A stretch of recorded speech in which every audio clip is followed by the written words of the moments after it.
Mark சுவிசேஷம் 12ஆம் அதிகாரம் 10வது வசனம், ஆகாது என்ற கல்லே மூளைக்கு தலைக்கல்லாயிட்டு. உங்களை யார் யாரெல்லாம் புறக்கணித்திருக்கிறார்களோ, யார் யாரெல்லாம் ஒதுக்கி இவர்கள் வேண்டாதவர்கள் என்று ஒதுக்கி போட்டு ஒரு மூலையில் அடக்கி போட்டு இருக்கிறார்களோ, கர்த்தர் உங்களை பார்த்து சொல்லுகிறார், உங்களுக்கு ஒரு உயர்வு உண்டு.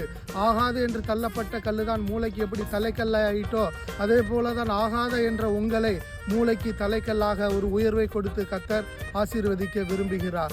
எந்த பிரச்சனை, எந்த பலவீனம், எந்த போராட்டம் உங்களை மூளையில் முடக்கி வைத்திருக்கிறதோ, நீங்கள் மூளையில் முடங்கி போக இருப்பதற்கு உங்களை தெரிந்து கொள்ளவில்லை. மூளைக்கு தலைக்கல்லாக கர்த்தர் மாற்றதான் உங்களை தெரிந்திருக்கிறார். அப்போ எந்த பிரச்சனை போராட்டத்தை பார்த்து நீங்கள் கவலைப்படாதீர்கள். உங்களுக்கு ஒரு உயர்வு உண்டு என்று கர்த்தர் சொல்லுகிறார். நீங்கள் ஆகாதவர்கள் என்று மக்கள் மத்தியில், உங்கள் சொந்த பந்தங்கள் மத்தியில் தெரிந்திருக்கலாம். ஆனால் கர்த்தர் உங்களை உயர்த்துகிறதே அதே கண்கள் காணப்போகிறது. கர்த்தர் தாமே உங்களை ஆசீர்வதிப்பாராக. God bless you.